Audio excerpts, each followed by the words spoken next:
All right, guys, we're back with another one. We're finishing out the year strong with this one. We have Lenny with Deerhammer Distilling, and we are going to go over some of their samples. And I just wanted to say something before we even get started. Lenny was nice enough to send me over a care package, and in that care package, on the very top, was a sticker that said craft as fuck. And I'm expecting nothing but the best when you get a sticker like that right on the top. I'm expecting nothing but the best. I thank you, Lenny, so much for coming on and hanging out with me. And let's get it going. Okay. Since we're sitting here, I'd like to get something in the glass. You sent over 4 separate samples. Is there a particular order you wanted to go in? Obviously, you have a smoked one, so that one could be more towards the end because I don't want to skew my palate. But I was thinking start with the bourbon, which normally with most people, you don't start with the bourbon. You start with something else. But we could start with the bourbon or the single malt if you wanted to go that way. I think the bourbon would be a fine starting point. I often jump around in the order that I like to run in, but the reason why I think the bourbon is a good choice in this instance, whether it be you or anyone else who's not familiar with our product, and I'm going to open my own example of that exact one, in the vein of craft as fuck and Deerhammer kind of being what we are, what we're really known for, and I'm sure we'll get into this more, is really making whiskey that's pretty left to center and, kind of bucks the trends or conventions that align with a lot of styles. And bourbon, I would say, has the most aligned flavor profile that has evolved from, historically, majority coming from Kentucky. This bourbon that you're about to try, I'll talk a little bit about it. Feel free to interrupt when you're ready to sip. Absolutely. It's a 4-grain bourbon. This one's a single barrel. It recently went out to the ABV barrel shop out just outside of St. Louis. It is 57% ABV. And where we set this one apart specifically is, and really everything we do starts from conception. So, for whiskey, that's going to be grain. And for this 4-grain bourbon, it's comprised of a pretty unconventional mix of Colorado grown corn, oats, wheat, and dark roast barley or chocolate malt. We mill the day of production. Every batch, I should say, is 1 barrel. We're a very small operation, so about a barrel a day. So this was 1 batch of production and went to 1 barrel and ultimately to the ABV barrel shop. Awesome.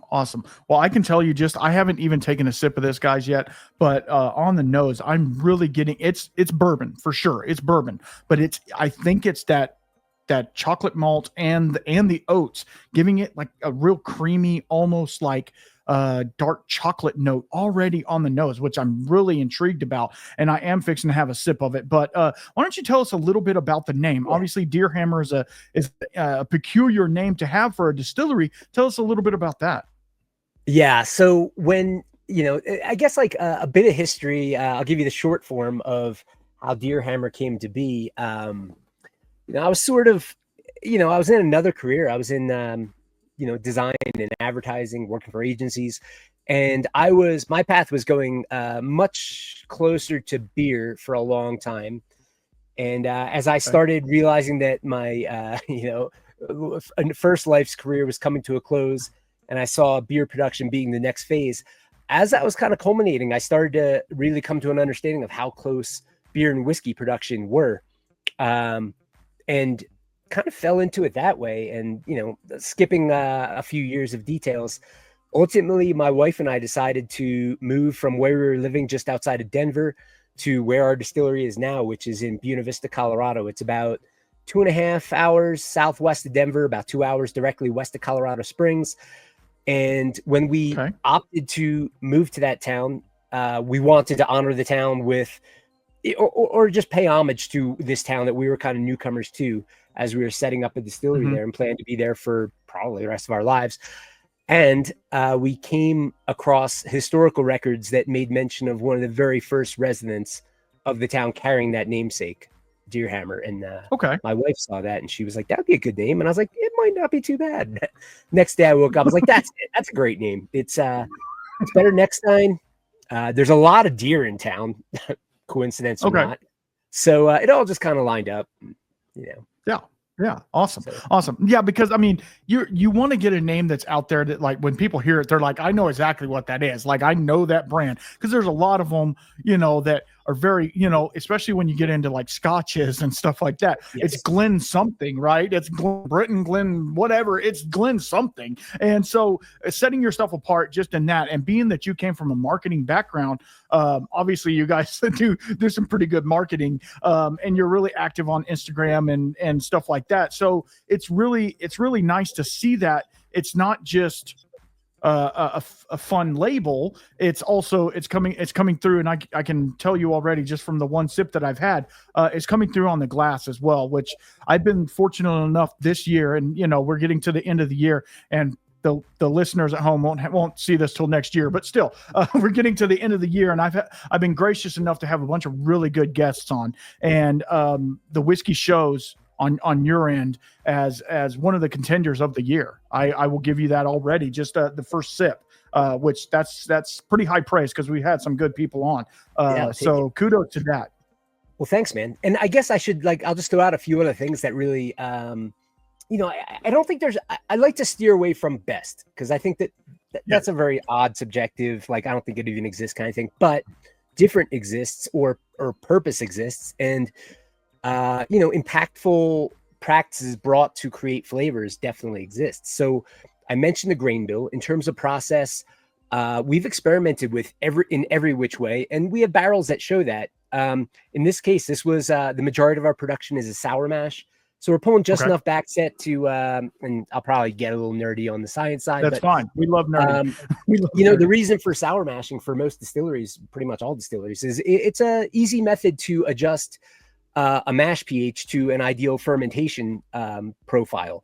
Specifically, like with a barley mash, as more distillers are getting to American single malt, too high a pH, trying to go that sweet mash method, oftentimes a high pH with barley will leach like tannin notes. So there's a lot of reasons. There's reasons behind everything in distillation and production along the way. So we do a sour mash. We say a 4-day open ferment, but honestly, oftentimes it's closer to a 7-day open ferment. Okay. So really letting the native flora and organic acids settle into that ferment. We are double pot distilling on true pot stills, no plates or columns, which nothing wrong with that. It's just a decision in whiskey production. And I think from the beginning, I wanted to make like a really in your face or in your mouth, I don't know, like just a punch of a whiskey. So we come off that pot still, we make our cuts.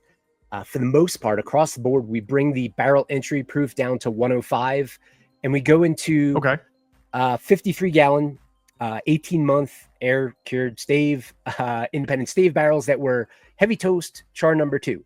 So that's a whole lot of stuff that really points to why our bourbon tastes different, and some of the notes you might be getting.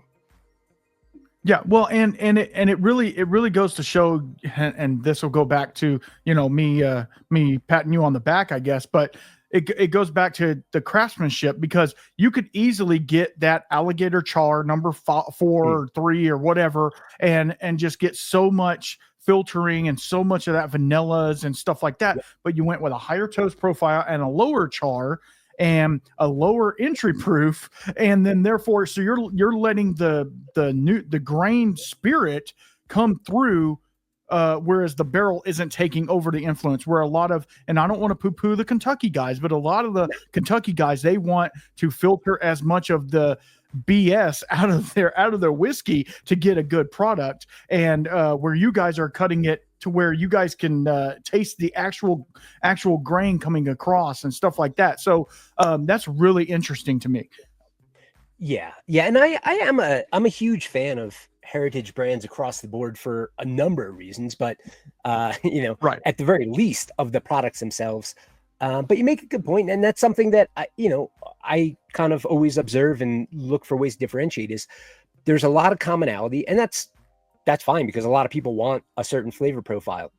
Oftentimes, I like that. I love that flavor profile, but in any region, there's folks bucking the trend, and like last night, I just had a healthy pour of New Riff's American Single Malt. And they're doing things differently.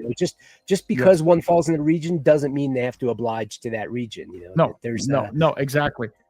So exactly. I agree. Yeah, and we're doing our thing. No, it's all right. So one of the other questions I like to ask is, you guys being in Colorado, obviously elevation is a thing. How does that affect day-to-day practice? Obviously, anything from distilling to barreling to do you get a lot of leaks? Does your ferment go funky? Do you have to add things to your ferment to keep it under wraps of where it needs to go? Obviously, you're doing sour mash, so that helps with some of it. Tell us a little bit about dealing with the altitude up there. Yeah, well, the first thing, and it's not necessarily specifically altitude based in terms of impact of the elevation, but being rural and where we're located, when something goes wrong, it's really hard to find somebody to fix it, be it like a pump or a boiler or any kind of level of fabrication. That I'm sure others struggle with that too, if you're a good ways away from a city or a decent population. Now, in terms of, our elevation being at 8,000 feet, there's definitely some impacts. I think elevation is there, and the extreme lack of humidity is a big part too. So one factor I grapple with is our barrels. As soon as we get them from the cooperage, we just took an order from Independent Stave a week ago.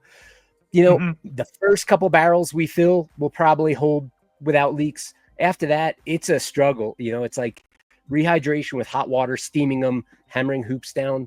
So that's a real thing. Even once we do fill those barrels, I'm always on the lookout for barrels that are leaking. So while we have a high angel share, I mean, on average over 4 years, we're close to 10%, which is kind of bonkers. Not all of that is really angel share, though. Some of it is absolute leakage. We refer to as angel share, but it's not evaporating out. It's dripping, and it is what it is.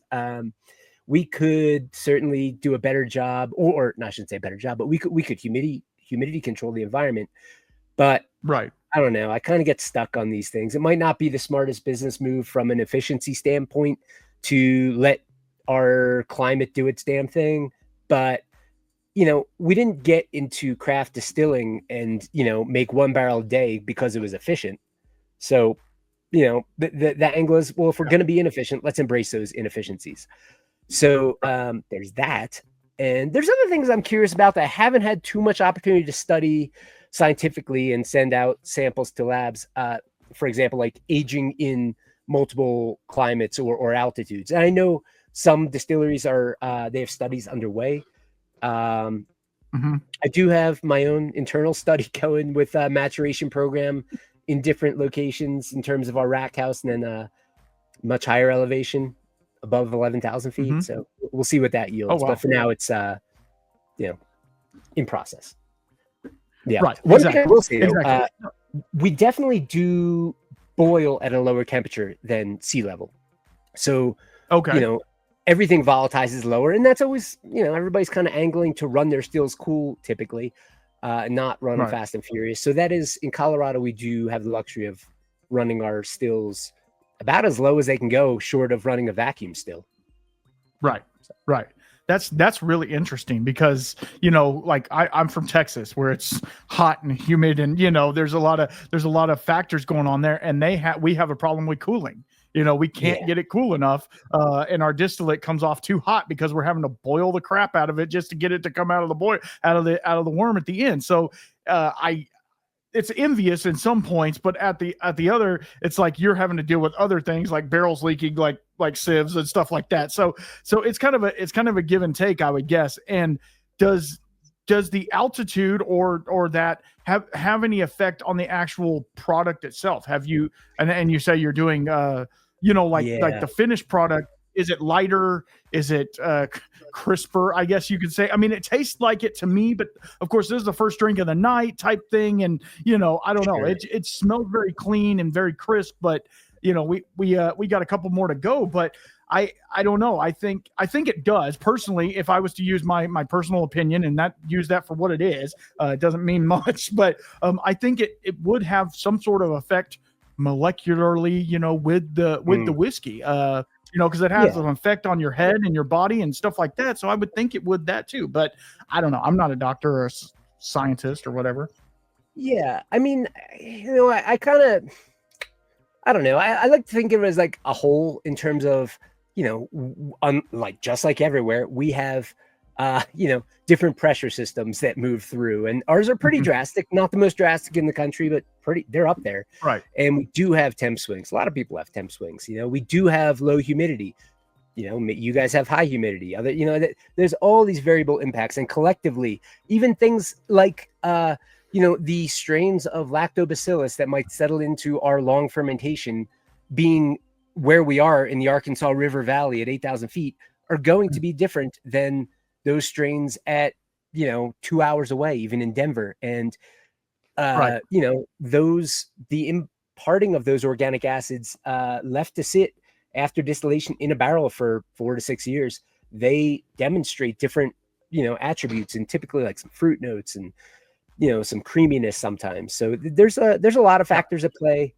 I like to think that at any distillery, the human factor has the most drive and control, although while still embracing the environmental factors.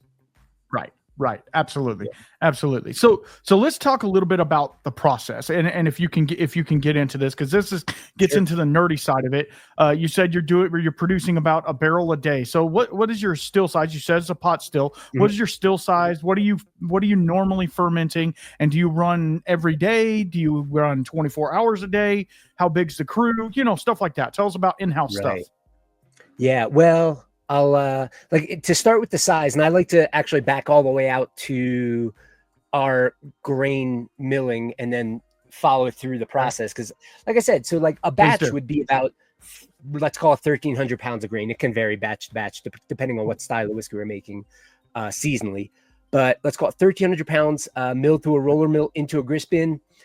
From there, we auger it into our mash tun or cereal cooker, depending on what mode it's in. So we like to refer to it as a mash tun if we're making American single malt, because it's a different setup where we have a screen on the bottom that separates the fermentable liquid from the grain. Whereas right now we're in bourbon production, so it's more of a cereal cooker. That screen's out. So that 1,300 pounds of grain comes in. We mix it up with water. And ultimately, we're trying to hit a thin oatmeal consistency that will be approximately 600 and 650 gallons of mash. That we cool down, move over to our 650-gallon fermenter, sits there for 7 days. Then we move it over to our 650-gallon pot still, which is our first still, the stripping still. And we do our first distillation on that. Okay. Typically, the ABV of the the mash, or in the case of single malts, referred to as wash. Or distiller's beer, that comes in at about 8% ABV, 8.5%. And on that first distillation, we end up with a yield of about 100 to 125 gallons, depending on what we're making and what our efficiency was that day, if we, did an experiment or not. So those low wines, I don't know if you ever tried them, but low wines, the first distillation on whiskey on a pot still, it always tastes bad. It's just too rough around the edge. No one's gonna sip a dram of that. So that goes into our spirit still. Now, our original spirit still was 150-gallon direct fire spirit still, and that was rad. We used that for 5 or 6 years before one of our insurance inspections. The inspector was like, "What are you doing there?" And we kind of were like, "We're, direct fire. It's cool." Yeah. Like, sure isn't. You're not doing it anymore, or you don't have insurance. So, we kind of banged our head against the wall and yelled and fought. And then we realized we probably have to concede. And anyway, that's a long way of saying our spirit still now is a 250-gallon squat head copper pot still that we load those low wines into. And the culmination of that one batch typically yields about 50 gallons of distillate that will go into the barrel once we cut it down to 105 proof. Comes off still at about 120 proof. Give or take 124. Oh, okay. Okay. Yeah. That's a long way to say how big are our stills. Yeah, that's a lot of process.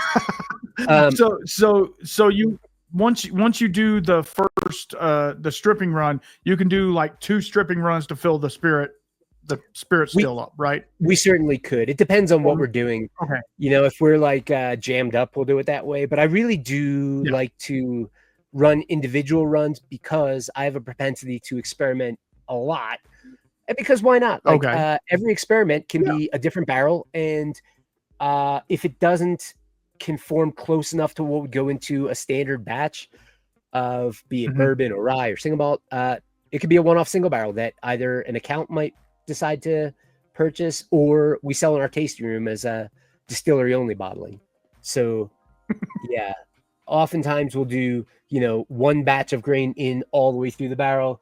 And if we're getting backed up, sometimes we'll double batch up into the spirit still. So yeah, you're spot on. Okay. Yeah, it gives you a lot of leniency though, on your part, being, the mastermind behind it. You can be like, hey, let's add a little bit more corn on this one, and I understand TTB regulations, and we'll talk about that here in a little bit. But I understand like labeling and stuff for it can be a pain in the butt. But at the same time, like the experimental side of it is really cool, because like you say, you don't have to meet a status quo if you don't want to. If you're playing around with different varietals of whatever, like the roasted barley or whatever you're saying, if you're playing around with these different varietals, you don't maybe want to make a 50 barrel run out of it. You want to make one, see how it tastes. Okay, this was excellent. Now let's scale it up and do it larger or something like that. It really speaks to me that you guys are willing to play around. So how long have y'all been producing? Well, we got the wheels rolling in 2010. God, maybe like a week ago to the day. In 2011, we received our DSP license, and the next day I started distilling. I was like just sitting there on my hands waiting.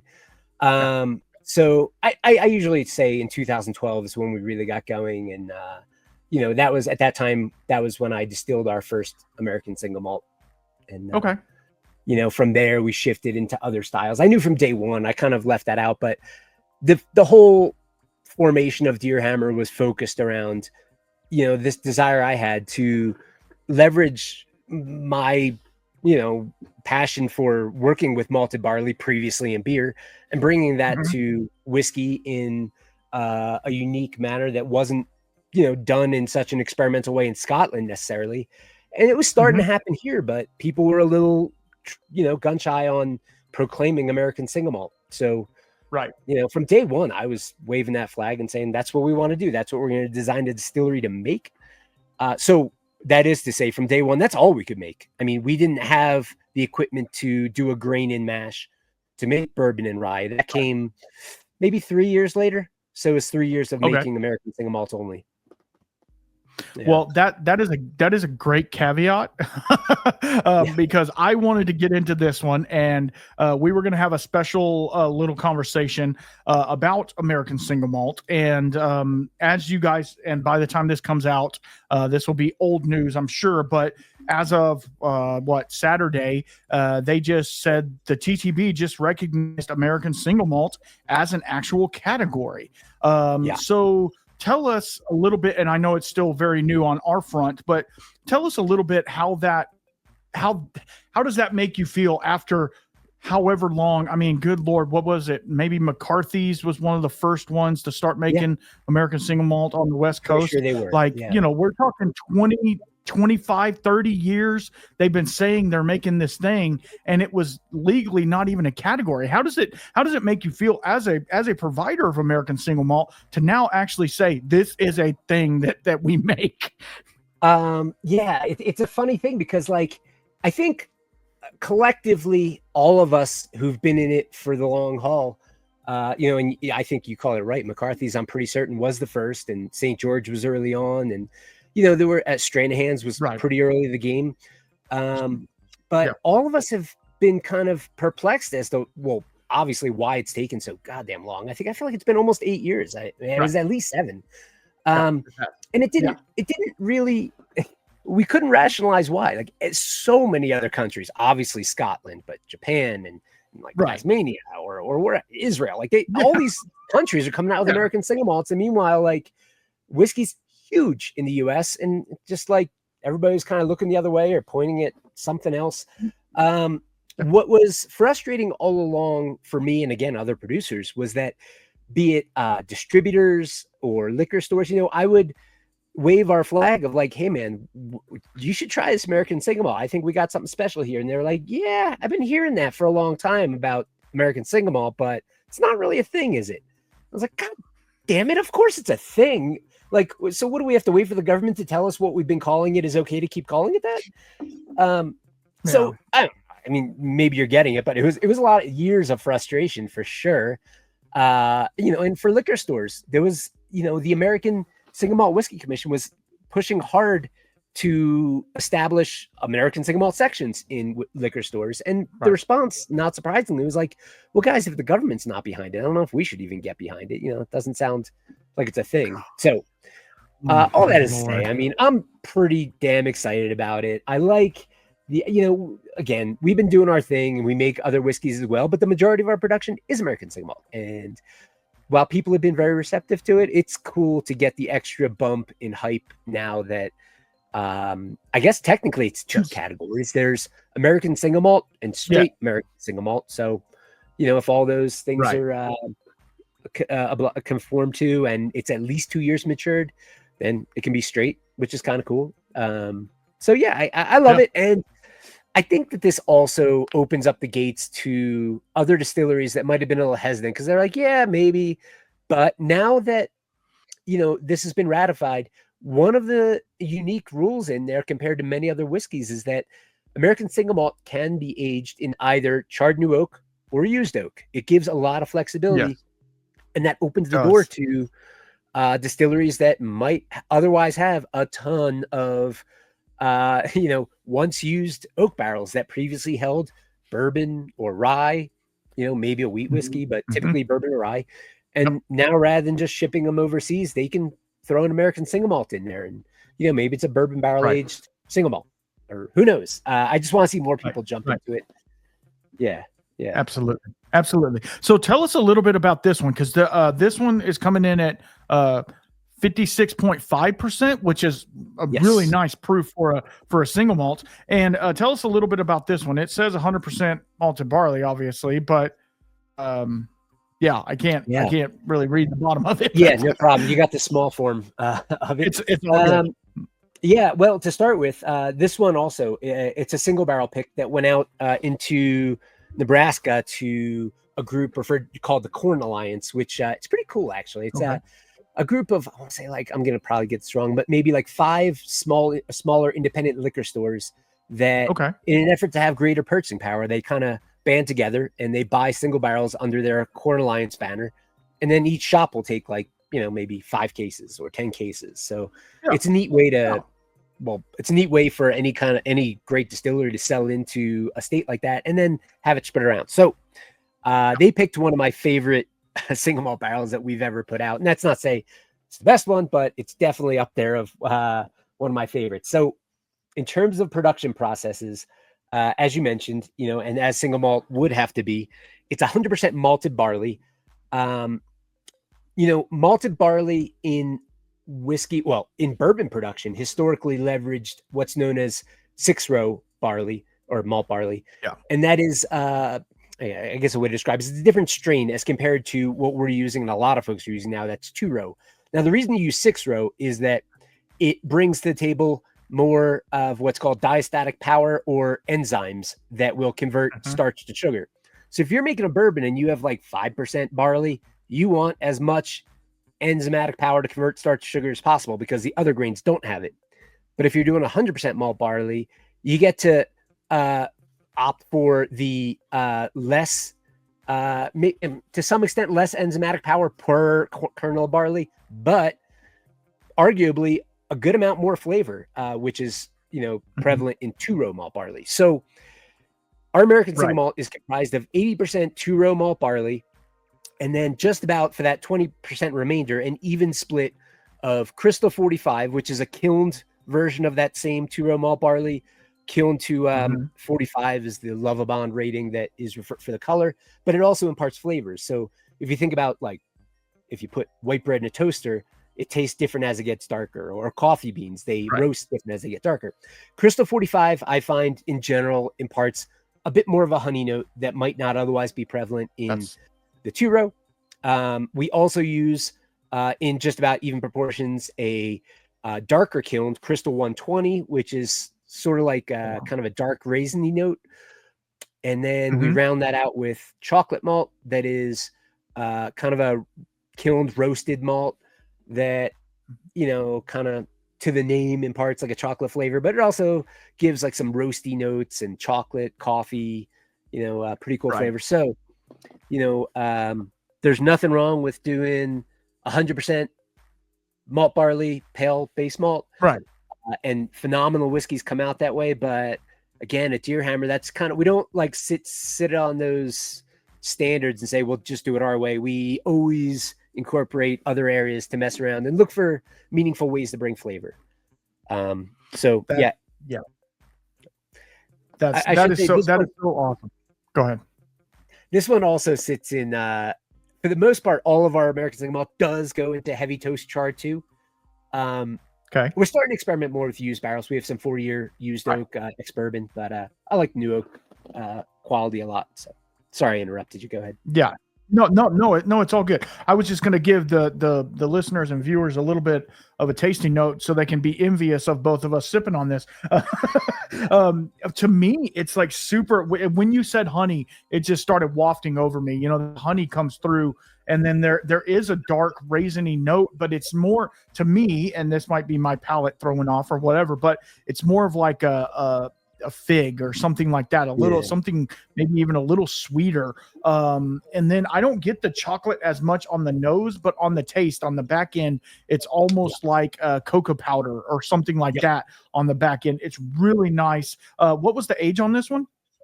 This one, God, I want to say 4.5 years. It might have been 5 years. With single barrels, we don't typically write them on there, as you're probably aware, and your listeners. Once it hits 4 years, you're no longer required to have the statement of age, although I typically try to, but it's tricky with printing labels. So this one is at least 4.5 years, might be 5 years. It's not more than 5. Okay. Yeah. No. I mean, it's everything's really cohesive together. It's very, and for the proof that it's at, it's drinking really nowhere near. I would think it would be maybe 105 proof or something like that, not where it's at, which is really nice. And it comes across really nice on the palate, which I've had my fair share of American single malt, and this one is right up there with them. I would love to do a blind with this one and a couple of other ones that use a similar, not the same. Obviously, everybody's grain profile is a little bit different, but a similar grain profile. Because I'm getting some of the same notes that I've got on other American single malts. Only this one is, like I said in the beginning, it's a little more vibrant. It's got some fruit notes to it as well, which is really nice. And that's the cool thing about American single malt. And you can go into this a little more if you want.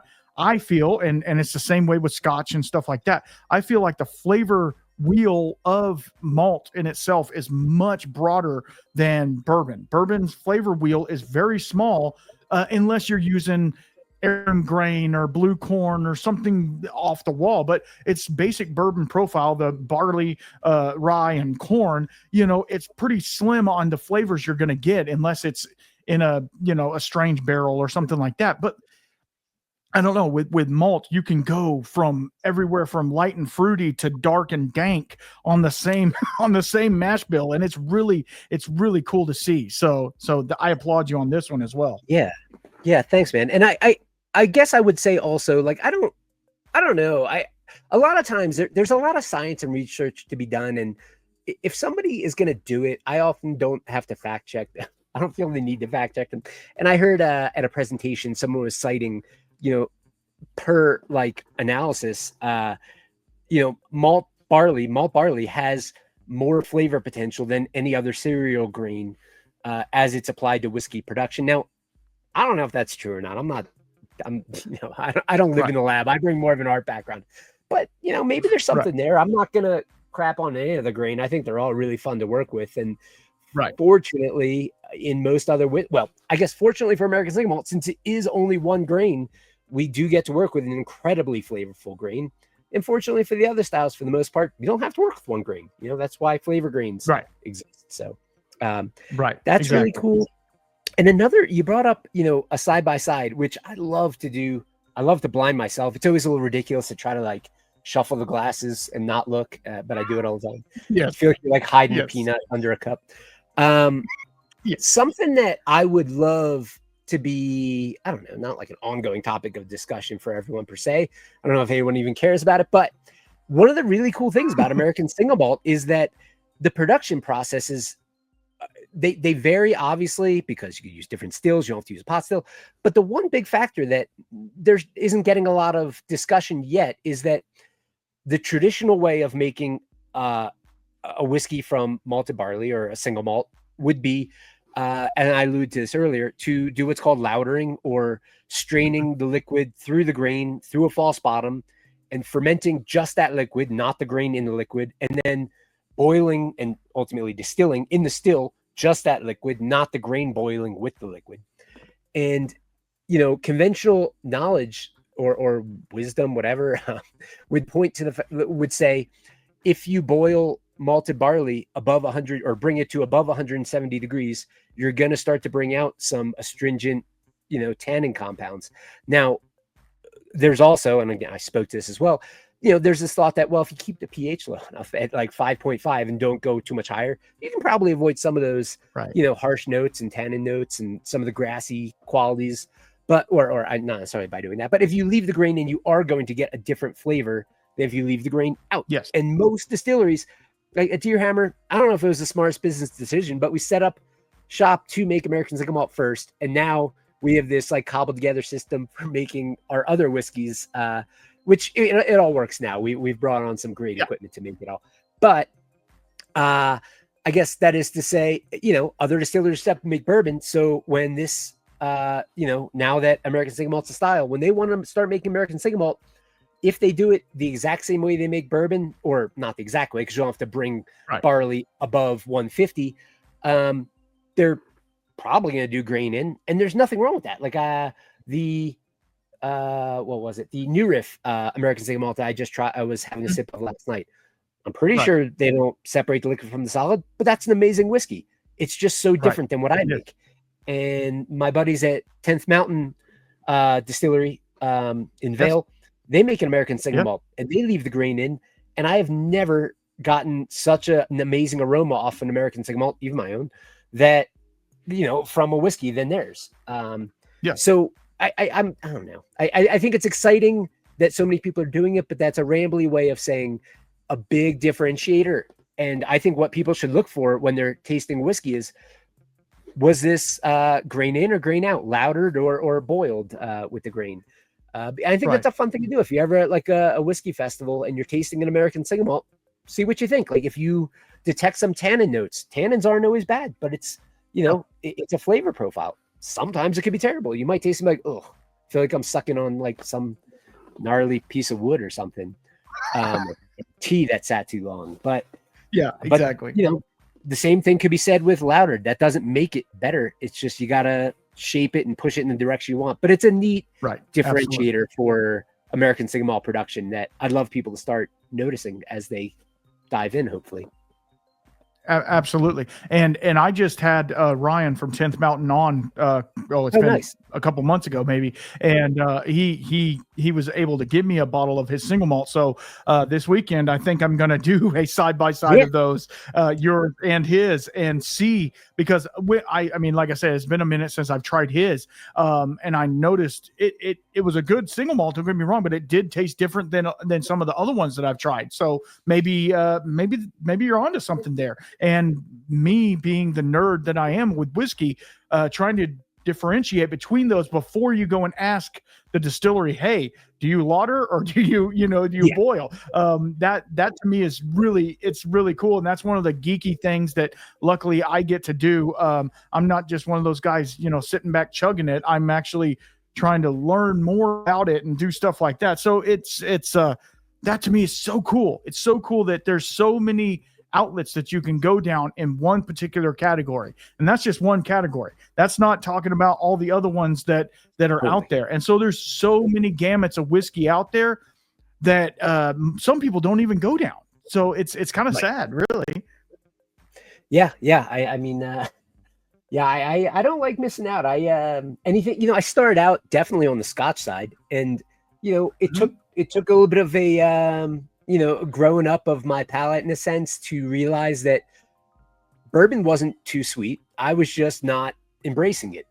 And I think that a lot of people could be turned off by, well, most people do like bourbon. That's a weird example, but most people might be turned off by like an ultra peaty Isla Scotch. But if you, I always think to myself, there's a lot. If a lot of people like something, there might be a reason. It might be worth like peeling that onion back a little deeper. Yeah. So there's very few styles that I won't, embrace, and even if I don't make them, I'm at least appreciate them. Well, okay, so that leads me to a pretty good question. I like to ask a couple people. What's your guilty pleasure drink that isn't whiskey? Do you have one that you go to that's not a whiskey? Yeah, I've got probably lots. The guiltiest, I got to be honest, the guiltiest, because I don't like to support, in a sense, this side of the industry, is like non-alcoholic beers. Like throughout the day, I kind of, and this is weird, but like throughout the day, like if I'm eating lunch, like I don't always want to, like I have to consume a pretty solid amount of whiskey starting early in the morning. And most people are like, oh, boo-hoo, that sucks. Yeah. But it's, it is what it is. Like I have to spit a lot out, and I have to be on point, and I have to do things throughout the day. So I don't know. It's kind of a weird thing, because like, well, I'm always like, hey guys, stop quitting drinking. It's not good for the industry. I do like an NA beer during the day with lunch or something. Another one, because I kind of like shit on it, the category sometimes, is wine. Like I was goofing around. Now I'm like, that is the most basic, easiest to make thing. All you do is take grapes and ferment them. There's the least amount of process. That's obviously ignorant and not true, but I do like a glass of wine, even if it comes out of a box. Okay. Hey, it's okay. Yeah, I don't think anything else is guilty. Let's see. I mean, I love rum. I like gin. Okay. I like all the cocktails. Cool. Yeah. I can't really think of anything. All that. I like sour beers. No, that's fine.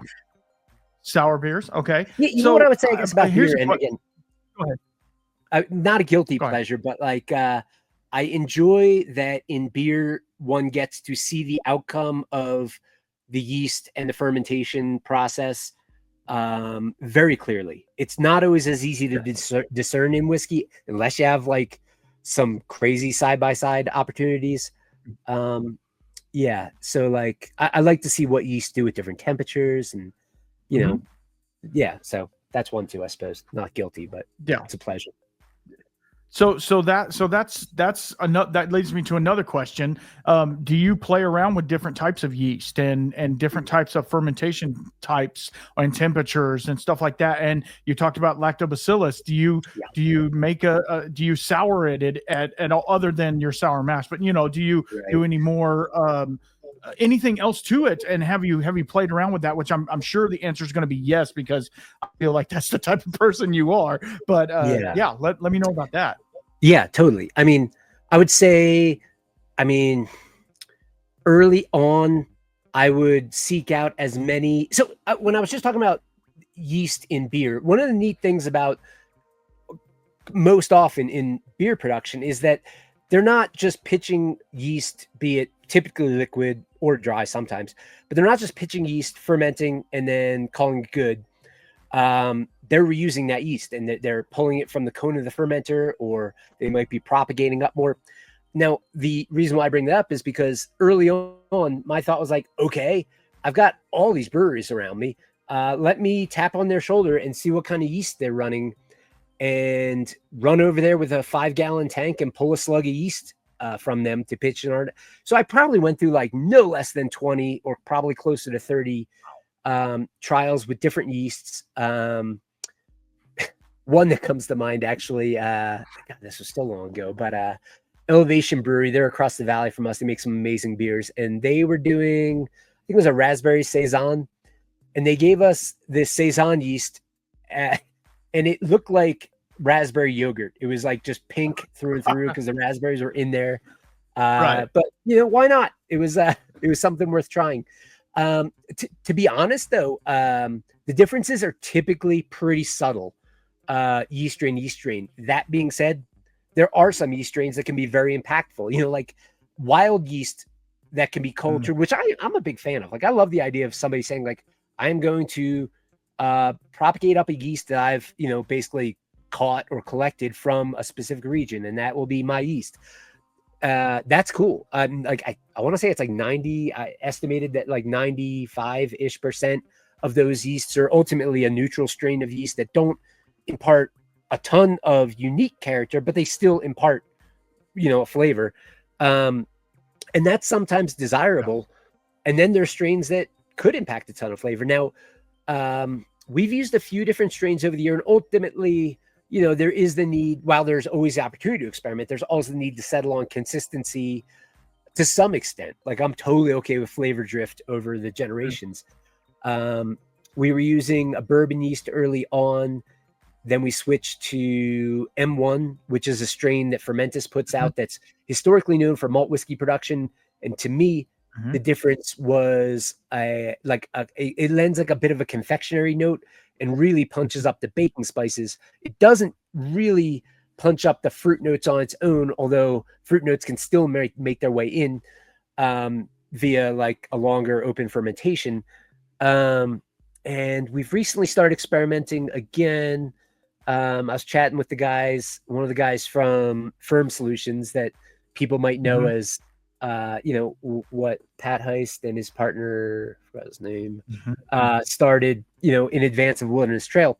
And I love listening to Pat talk about yeast and fermentations. Oh, absolutely. Kind of to the point where I was like, yeah, man, I was like, how am I not gonna, I don't know, man. I feel like I've enjoyed so much of what he said today. I'm like, I need to try one of the yeast that his company puts out. So I can't remember what yeasts. Oh, they always have weird code names, so I can never remember the yeast strain specifically. If anybody cares, I'm happy to tell them what it is. But it's one of their bourbon strains that typically ferments at a higher temperature. I want to say its comfortable range is 75 to 85 Fahrenheit.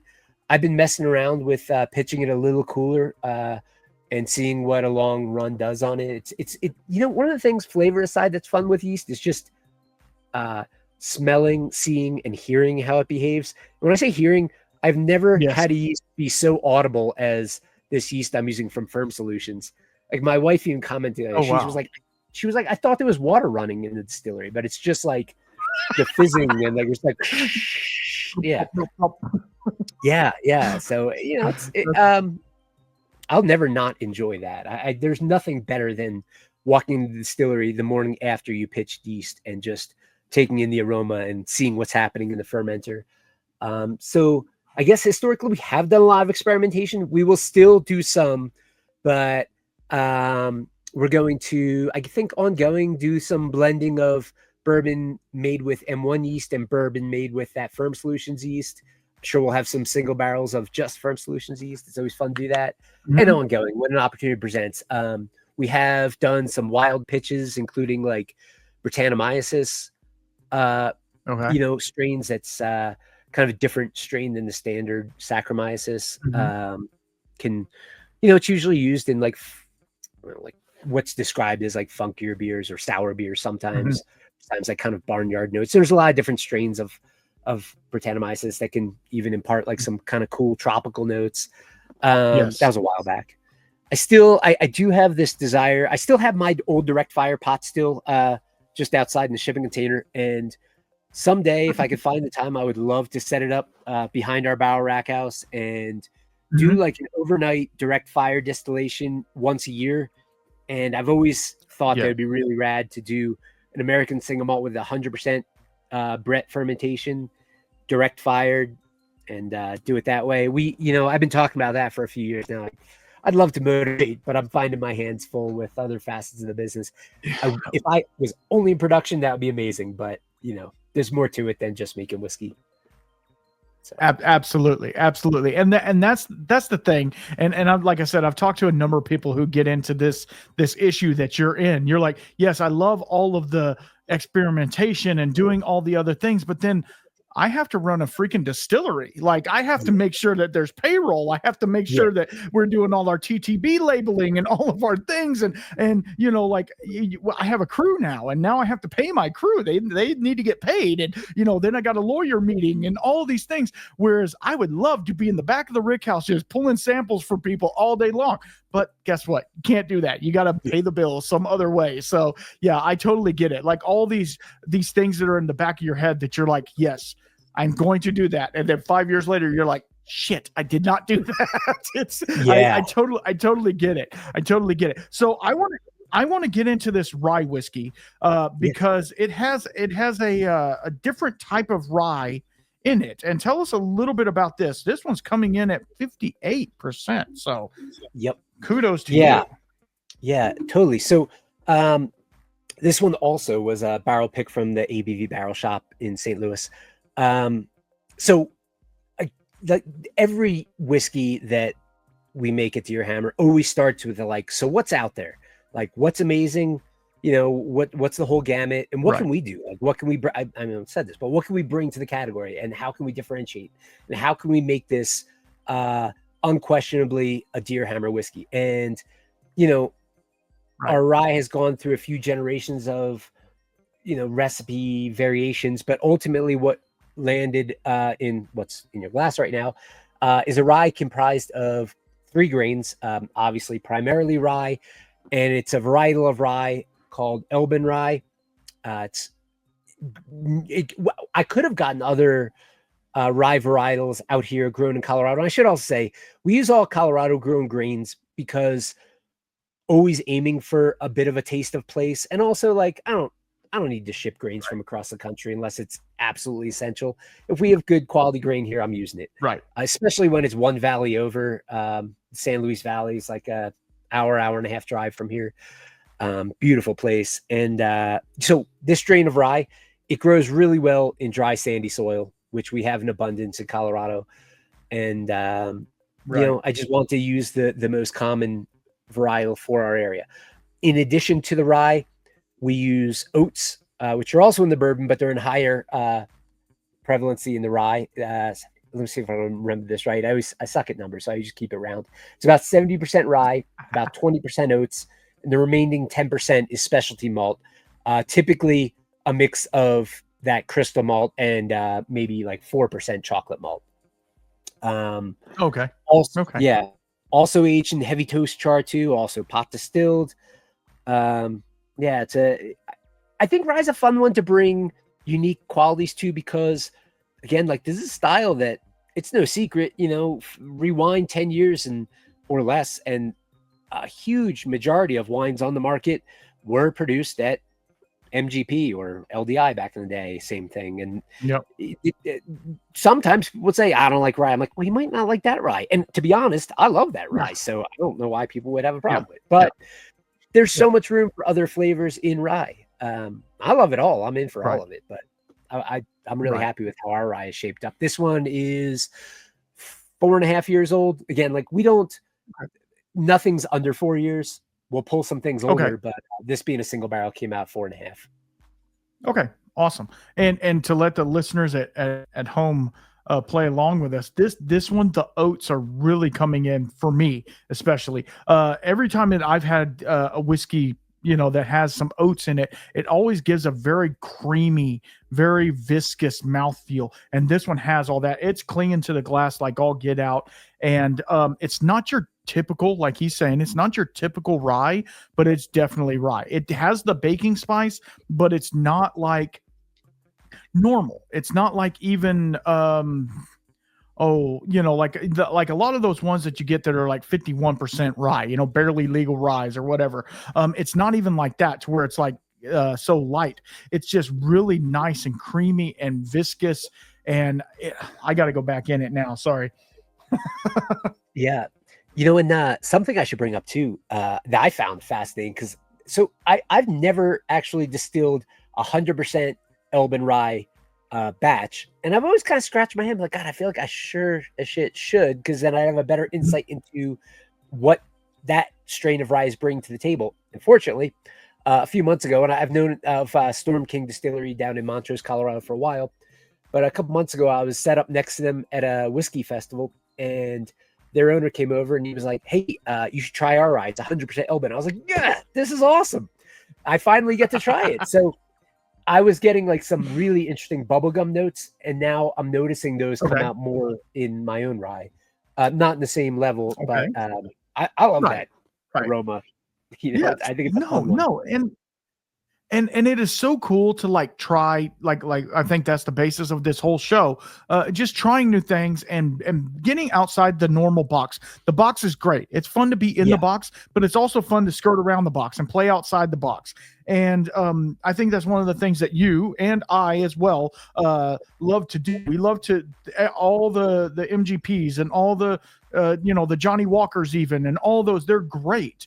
They're great, but you get something, do it a little bit different. It still has the heritage of the whiskey in the glass, but it's doing it a little bit different. And you guys, with your story and with all the things that you bring to the table, that is craft as fuck. I'm sorry.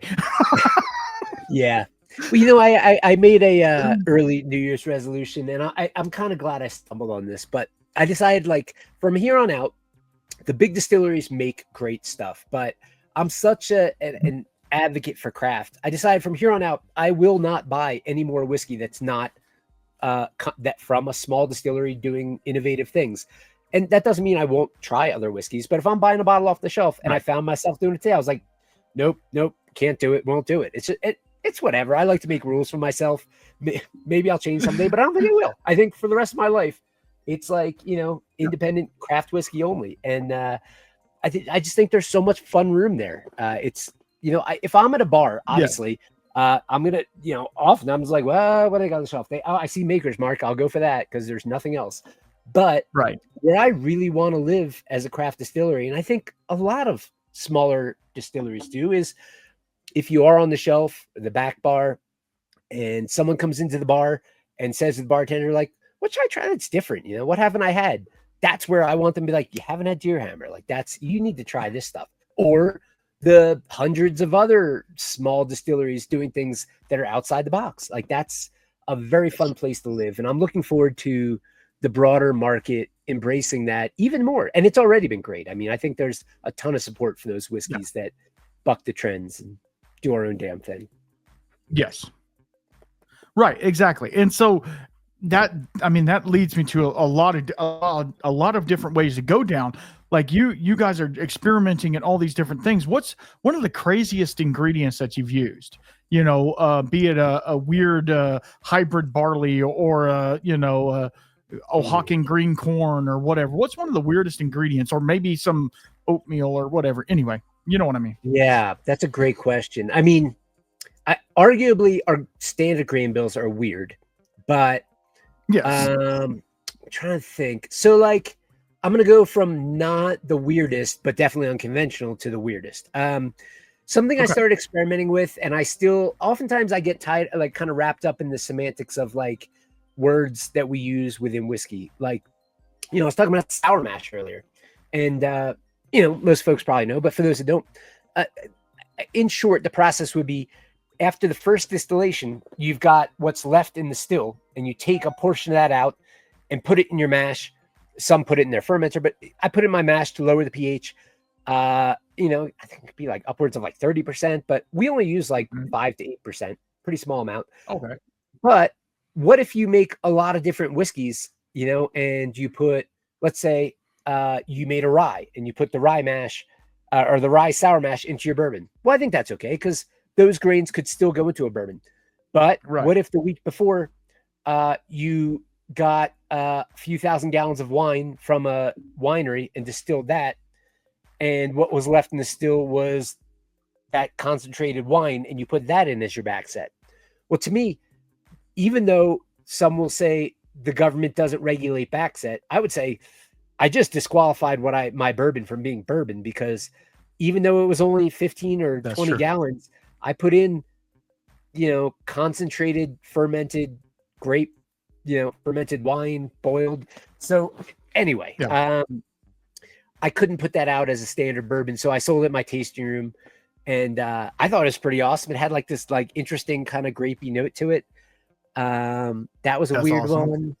Yeah. God, what else have I done? Like some of the barrel finishes. Like I'm big on like I've got a blackberry mead barrel that finish that's working right now. That is, it's so good. I'm about to head out of town for a few weeks. I'm thinking about pulling it out of the barrel because I'm afraid it won't be as good when I get back because it's like at a money spot. But I think those interesting barrel finishes. Yeah, absolutely. And kind of weird.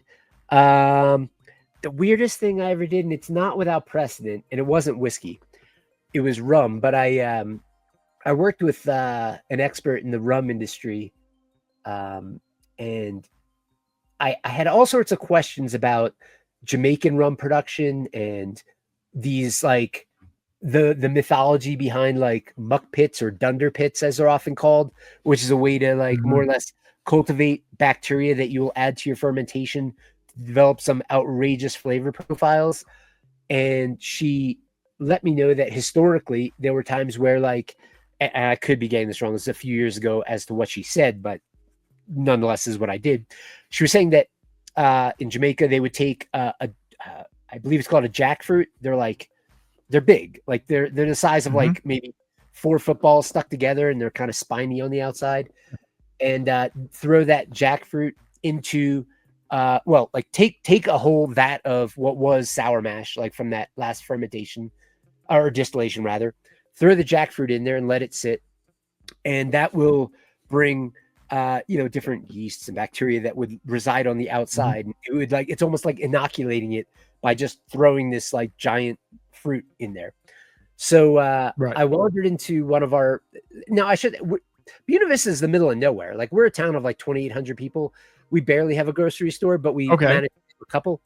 I went into one of our smaller grocery stores, and lo and behold, there are 3 jackfruits sitting there in the produce section. I was like, hell yeah, I'm definitely buying this thing and throwing it, making my own dunder pit. So I did 2 of them, and one we let sit for like, it was like a month, and it was definitely funky. Like there was this, I don't know if you call it a pellicle, which is what forms on top of fermentations to kind of block out. It's hard to explain. It looks like a spider web on top of a fermentation. It did that, and it did some other stuff. But then we pulled the jackfruit out, and we put, I think it was about 50 gallons of that dunder into our fermentation. And I still have that barrel of rum. It's about 3.5 years old now. Pretty delicious. Got some cool flavors. Oh, wow. We let another dunder pit. It was more of a dunder drum. It was a 55-gallon drum. We let that one go for over a year. And it got so gross that I had to put it outside, like way outside. And then one of my distillers, we were making rum again, and he decided he was going to use it. So he calls me over. I was at the rack house. He was at the distillery. And he said, hey, man, I want you to smell this dunder before I put it into the fermenter. And I was like, yeah, I'm on my way.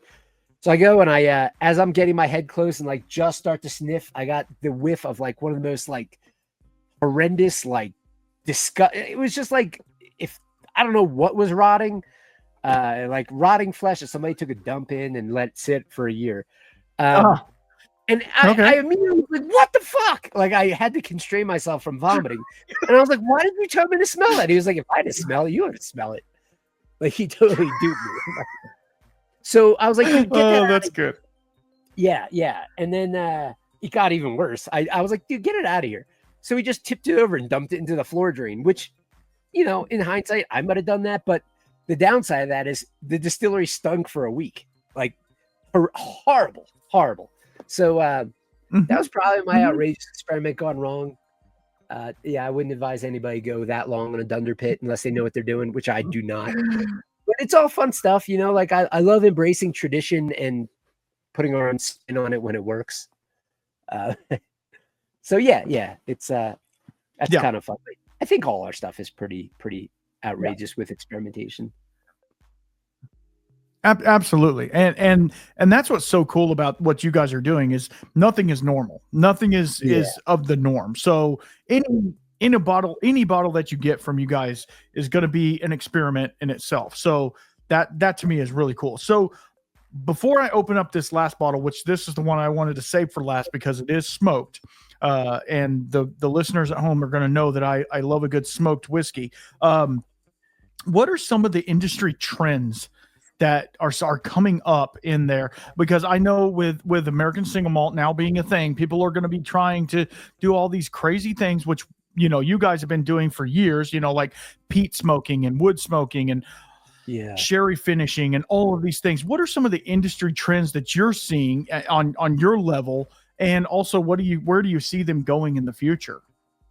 Yeah, I think like there's room for new trends, and then there's also like cyclical things, or whether they happen over and over again, or just get like embraced again. I think everyone has seen the rise in finishing, and I know that gets a little bit of opposition on the bourbon side, but I still think that there's a lot that can happen in finishing, especially if it's not overdone in terms of like, I don't know. I mean, I think sometimes there is room to overdo it. It's okay to have like a complete bomb of a flavor. Like I do a port cask finished American single malt, and it is strong on port, but I like port. And it's a fun way to bring people in who might otherwise be, more wine focused. But Right. where I think trends are going, I mean, it's interesting because there's two sides of where it can go. One is the heritage brands that are this wheel in motion, and they can definitely experiment, but they can't necessarily stop their wheel in motion. So I think that's why we see a lot of toasted barrel finishes, because there's a bourbon that already spent its maturation time in their standard profile oak. And then it's like, well, how do you differentiate this? Hey, you know what's delicious is if a barrel was toasted and imparts all these baking spice notes. I would love to see more distilleries start their complete maturation in toasted oak. And to go one step further, what I do think is a trend that's already being embraced but will be embraced further are char levels lower than char 3. I think char 2 and char 1 are going to make a big impact. I think you alluded to this earlier, but heavy char does some really nice things for flavor profile. But if you want the grain to shine through, and I think if you're using a really well conceived grain bill, one would, those lower chars are going to start to pop up a lot more, and that'll become a thing. I think you'll see that in marketing and labeling is like char 1, char 2, like that'll become a bigger thing than it is now. But then like on the craft side where things can really be embraced, I think, continue. I had somebody come out here to Colorado and joke around like, hey, does Colorado not know that there's other stills other than pot stills? And I was like, no, they do. It's just, I don't know. It's a part of the spirit out here. Yeah, it's all good. But yeah, more pot still distillation. I think going a step further or backwards, what the team at Leopold Brothers has been doing with their 3-chamber still, which I mean, to me, first of all, everybody should try to track down at least a sample of that stuff, if not a bottle, and understand like what its historical relevance is, and blind yourself on it. Like find a way to mix it in there, or have somebody do that, because it's outrageous. I mean, it's phenomenal stuff, and other people. It's not just meaningful what they're doing; it's meaningful in terms of the inspiration that they're putting out there to spawn other distilleries to be like, you know what. That was amazing. Let's do that. So what happens when you have now, like, I know of at least 2 other distilleries, one that has a 3-chamber still, another that just commissioned one. That's Neely Family Distillery. Now, and these are all distilleries that we all do the same thing. We look left and right and see what other people are doing. And none of us want to just say like, that's what they're doing. That's what I'm doing then. No, it's what can I do that's different? And I can't wait to see what the innovation and flavors come from those distilleries that took the plunge to, try an old style of making whiskey that vanished and is now brought back thanks to Todd's curiosity and persistence and, brilliance. It's awesome. So that's a cool one. Yeah. What else? I do think an emphasis on fermentation that deviates from traditional whiskey fermentations is going to take more of a hold. I think it's hard to do a long fermentation because you're hogging up room in your fermenter, and you don't technically have to. You could definitely ferment out a mash in 3 days, but I think the 7-day and longer fermentations are really fascinating. the folks at Nobleton's Distillery in Missouri. God, I think Mhm. Demetrius Kane is doing I think he's doing 7-month fermentations or something Oh bonkers. God. Yeah, it's Okay. amazing. Wow. Yeah, I hope I'm not misspeaking, but if I understood him right, he was like, I didn't know that other distilleries didn't do that, or something to that extent. Like, he's got such a fascinating story and background That's from awesome. yeah. There's so many interesting stories and characters and people doing things differently. And I jump back and forth across the aisle because I love a good tour on a heritage brand on the Kentucky Bourbon Mhm. Trail and seeing how Right. they've kind of really put the shine on how they've done it for generations. But I love what the new distilleries are doing too. So Right. you know, Absolutely. Absolutely. So, speaking of new and different, let's get into this hickory smoked whiskey. Now, I was yeah, looking at the specs on this, and this is a 100% corn, yep, if the label's not mistaken, yep. hickory smoke. So, tell us about this because on the nose, I have not tried this yet. On the nose, this thing is like, it's got some bacon in it for sure. Yeah, yeah, It is so, I mean, but it's not like Isla smoke. It's not peaty. It's not briny. It's more like wood smoke. It's a wood smoke, but yeah. it's Barbecue light. notes. It's almost sweet, like around Texas, which we all make our own barbecue sauce, but there's Sweet Baby Ray's barbecue sauce, which is super sweet. It has a Yep. lot of sugar and honey and stuff in it. It's giving me some of those vibes, where it's kind of sweet, Yeah, but that a little smoky at the same time. It yeah. is so nice. Yeah. This one's pretty outrageous. There's very little like this out there, and the inspiration for me on this, like I said earlier, not everyone's into those peaty Isla scotches. I kind of dig them, but I Mhm. wanted to riff on what I've tasted out of Isla in terms of like Lafroig and Lagavulin and Bruichladdich. I love all those distilleries and what they turn out, but I wanted to say like, well, what would be an American swing on this? And the Mhm. first thought also was like, I want to embrace all these styles of American whiskey. Like we had bourbon moving forward, rye, what we believe to be the next American whiskey and American single malt. And corn whiskey is an American style of whiskey that's often slept on, but it's got Yes. its own categorical components having to be at a majority corn by God, was it like 85%? I think 85% Yes. majority minimum. So my thought initially was like, well, let's go 100% because that's one thing that not everybody's doing. Let's put the focus on the corn. And there was a book out at the time by one of the guys from Corsair about smoking grains Mhm. because those guys they were like the godfathers of craft experimentation. And I was reading a lot Yes. about what they had to say, and I started messing around with it. But the reality was, I want to do 100% corn, and the way I kind of landed on that was to build a cold smoker, and that is to say, basically, just like a cabinet that I could load up corn on perforated sheet pans, 150 pounds at a Mhm. time. Load up a smoking chamber that is piped into the bottom, and put a ventilated stack on top that sucks the air and ultimately smoke out, and let that roll for initially we were doing like 6 to 8 hours, and we would just keep reloading the chamber. But now we've got it pretty dialed in where we can get it to a really slow smoke that'll rather than having to fill it every hour or two, we can get by with every 6 to 8 hours, Okay. depending on how we get it running. So we might get it running fast, but by the end of the day, we'll let it simmer down and we'll let it run all night. So, we're getting upwards of like 10, 15 hours now of smoking 150 pounds of corn per batch. So it's a little over 10% of the grain bill. And so 100% corn. We're smoking it before the mash. Then we do that same sour mash, long ferment, double pot distill, and we're aging it typically in our ex-bourbon barrels. The one that you have right now is, again, it's a single barrel, but it's a weird one because it was a partial single barrel that went out to two different accounts, and I still have a little bit left, which I'm like kind of nursing off of. We might sell the rest at some point, but at this point it's it's almost 7 years old. It's at least 6 years. And a portion of it went to Sealbox, which listeners might be familiar with. They're a online Mhm. retailer. of sorts. So you can go to sealbox.com and you can get this exact one, albeit a slightly lower proof. This one is, God, this one's a little high. 65.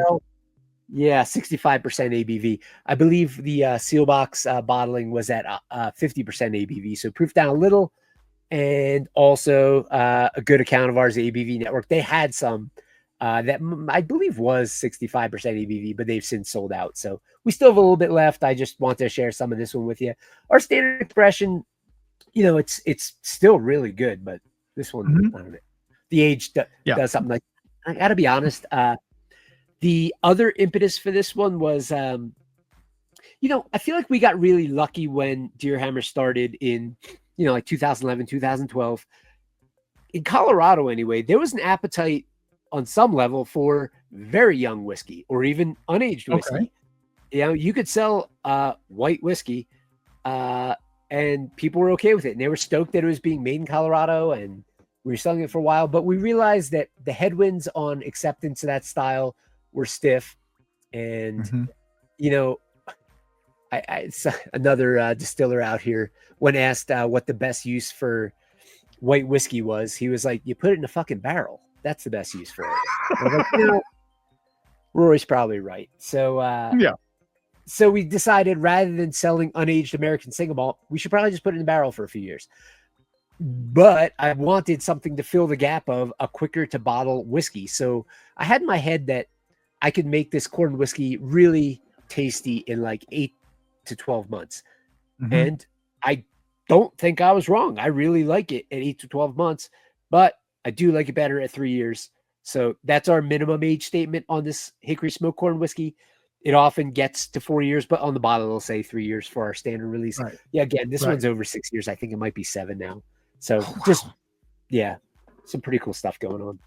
Yeah, no, it really is. Like, it's so unique. It's different. It's not like I said, I've had a couple drams in my day, and this one is very unique because the corn is coming through, but it's not like that dusty corn that you would get from a bourbon, where you're like opening a feed sack and that corn dust is just hitting you in the face. It's more subtle, it's more subdued, and I think that's because of the used oak. It's not giving that profile. And then the smoke, or the hickory smoke that's coming through on the nose, it's sweet. It has all those things. It has that smokiness, like you were barbecuing or something like that. But then on the taste, it leaves you with a little bit of ashiness on the palate. But then it also has this inherent sweetness and leaves you with like, I don't even know, like cream corn or something like that at the very end. It's so unique and so different than the others, obviously. Yeah, and there's this like, I mean, it's kind of a weird descriptor because it doesn't mean anything, but it does. I get like up front, and then like it pops out a little bit on the back. There is this kind of like slight minerally note that just like jives with the other stuff. It's like, it's kind of almost tequila esque. Yeah, that's it. That's a great call. Yeah. I get that. I get that for sure.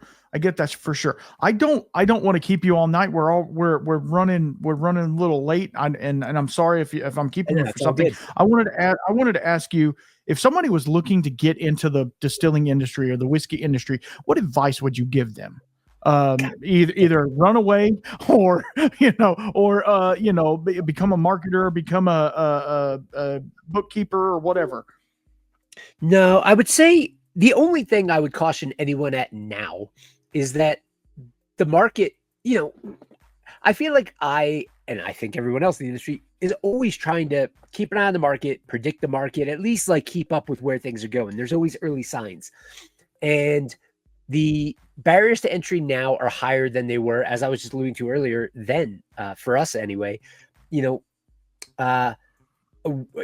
was acceptable to have a 2-year whiskey a while back, and you could still do that and make some amazing.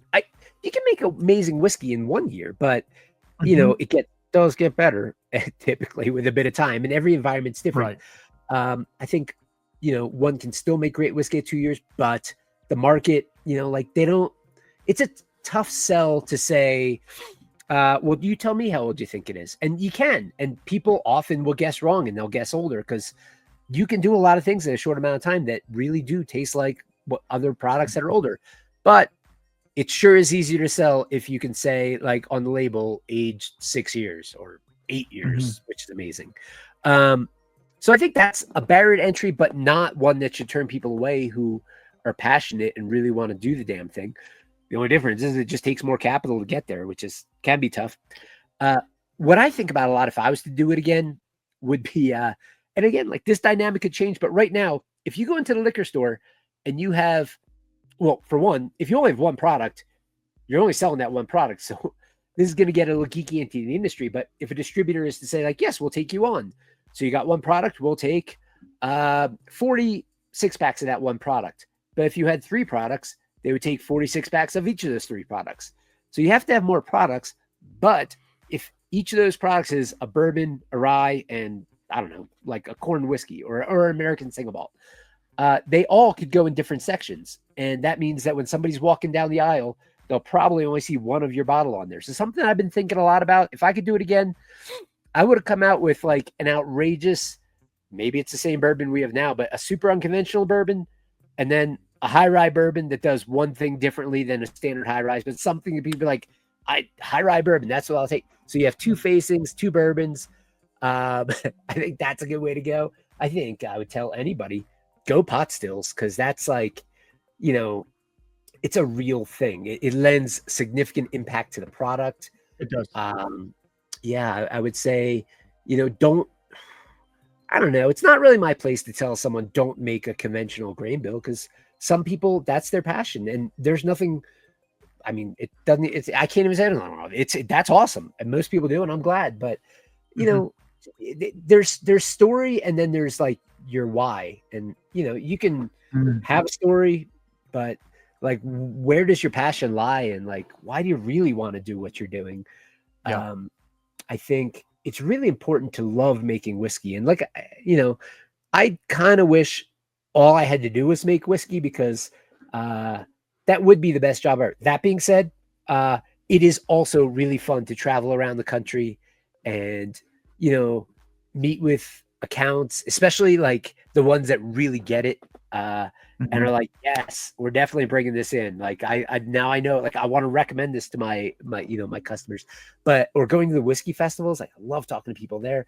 So that is to say, like, I love my job, but don't get into it because you love whiskey. Get into it because you love everything about the process of making whiskey.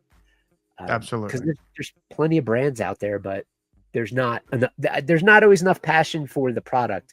Sometimes the passion is for the business. Or just business in general, or money. And, you got to do it for money, but passion has to drive it. There's no other way. Right. And I'm sorry I didn't say this at the very beginning, because that's normally one of the questions I ask people right when they come out the gate is, what is your why? What is the reason that you're doing what you're doing today? What is that why? Because it can be, I want to make money. I want to be the best distillery there is. I want to feed my family, whatever it is. But every why is a little bit different, and it'll show in the product for sure. Yeah. I mean, it's an interesting one. I think it's an interesting question to always re-ask oneself. And you can have your, like, boilerplate kind of answer, which is valid. And then you could have your evolving answer and your retrospective, or introspective answer. And, with Deerhammer, our boilerplate why of sorts is to redefine the flavor and future of independent American whiskey.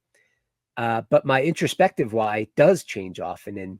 And one is just because I'm a habitual line stepper, and I love to make things, physical things that, like, making things on a computer screen for marketing purposes is great, but it didn't feel real to me. So making something with my hands again was something that I really felt an attraction to. And, maybe psychologically driven and introspective why is like, I think I have something to prove. I don't know if that's a good thing or not, but that's how I roll. But where I am. But we all do. We all have something to prove out there in the market, don't we? Because if that drives you, and I mean, if this is what you're trying to prove, Point taken. Point taken. Because I can tell you right off the bat, and this is coming from the heart. This is some good stuff. That smoked one at the end, I'm glad we saved it for the end, because I'm about 3 minutes out and I can still taste it. I love it. I will savor these. I'm going to sample a little bit of this out to one of my buddies who's really into smoky stuff. I think he's really going to enjoy it if he doesn't already have it. He's been known to have quite a few bottles himself. But yeah, no, I mean, just the fact that you guys are innovating just in your basic practice, and then you take it a step further. And I'm guessing you guys are a family-run company. Yeah, I didn't really cover that. It's myself and my wife. We're the only owners. We don't have any investors. And That's awesome. yeah, we have a handful of employees. It varies year to year in terms of like if we ramp production up or down, or how busy the tasting room is. But yeah, family run. I got a 10-year-old that runs around here that scribbles on the barrels when he was younger, and yeah, it's a neat way to raise a kid. Okay, but before we get out of here, tell us a little bit about your tasting room and where people can find you. I know you guys are pretty active on the socials and stuff like that. Just kind of let everybody know where you guys are at. Yeah, as you said that, it reminded me of one more bit of advice. I'll jump back and forth to, if somebody was getting going, and that is, do have a tasting room. Make sure you're in a place that allows for the sale of bottles and, to some extent cocktails, and be somewhere where there's foot traffic. And with that, the Deerhammer Distillery and Tasting Room is located in Bueno Vista, Colorado, which if you were, a lot of people don't know where that is. If you were to look at a map and point to the center of Colorado, you're going to be pointing at Bueno Vista. It's 8,000 feet at the headwaters of the Arkansas River. Amazing whitewater kayaking and rafting and mountain biking and jeeping and all that. Highest concentration of mountains over 14,000 feet in the country / possibly world. I don't know. It's amazing mountains out here, hot springs. So we're in a town where we set up our tasting room right on the old Main Street. We get tremendous summer visitation, pretty slow in the winter, although I think it's awesome to visit in the winter. So hot springs are like 5-10 minutes away, depending on which of the three you go to. We actually closed down our tasting room in October because of an employee housing issue and some other stuff, but we're about to reopen in a couple weeks. I guess a little more than a couple weeks, in early February. We're reopening the tasting room, and I would encourage anybody to come out and visit. It's a fun experience. I think it's interesting, when you look at visiting Kentucky, they've got their bourbon trail and they've got enthusiastic bourbon-centric tourism that they are in, and they know what they're there for. But in Colorado, people are usually here to go skiing or maybe rafting or hiking and climbing mountains. It's so what we find our place to be is we are the mountain distillery visitor experience after people are out on their adventures and they want to come back and sit around the fire and sip through a flight or neat whiskey or a cocktail, get some food that pairs well with the drink they're having. We have a really cool little tasting room. It's a small indoor area where you can see the distillery right through. You actually get a little self-guided tour when you go to the bathroom, because the bathrooms are all the way in the back, which people seem to dig. And, if we're making whiskey, I always like flagging people and I'm like, hey man, you want to try some right off the still? And they're always like, me? So it's fun. We do tours and, we're really trying to refocus part of our visitor experience on, whiskey education and letting people know that Colorado is putting its mark on the world of whiskey. And, we're really proud of what we do, but we always encourage folks to visit other distilleries. Even in the Valley, we've got Woods High Mountain Distillery, just less than 30 minutes away, doing really cool stuff. And, some other great ones not too far away. We've got it's called the Colorado Spirits Trail. I'm trying to get them to change to the Colorado Bourbon Trail or Whiskey Trail, but we've got a whole trail of distilleries. We've got over 100 distilleries in Colorado. So, oh wow, it's pretty awesome. We've got a great scene out here, and I think people should come visit us and see the tasting room. And if you want to hit me up, I mean, I don't know. I go through phases of being incredibly busy, which I hate saying, to not so busy. And I try not to be so busy in the summer because that's the best time out here. I love kayaking and mountain biking and just enjoying the town we live in. It's a great place to wake up and go to work. My point being, if anyone listening comes out, holler at me, Lenny at Deerhammer.com. If I'm around, like, I'll show you around the distillery, but if I have time, I'll take you through the rack house and we could sip on some barrels. It's always fun to show people, like you don't always get to do side by sides of weird experiments and see what, for example, like 1 year, actually the bourbon you were trying earlier, we did an experiment that year where we flip flopped the percentage of grains between high oats or high wheat. So the one you tried is the higher wheat variation. Whereas the other half of that year was higher oat variation. So it's fun to sip those side by side and see the difference. Absolutely. Yeah. Nobody gets to try that stuff otherwise, unless we're doing research. So yeah, holler, come visit. That's awesome. That's awesome. I appreciate you, Lenny, so much for coming on here and hanging out with me. And I know time is precious, and it takes money and time away from your family and stuff like that to hang out with me. And I appreciate it so much. And you are part of the family now. Like I tell the other listeners, they anything you're posting, I'm going to repost it. You guys are part of the family now. So yeah. And y'all know what to do for all my stuff. Hit me up if you want to join the Patreon. You can get in for as little as $1 a month. Go do it. Stay on real fast. I want to talk to you real fast, but y'all be good. And until next time, keep your spirits up.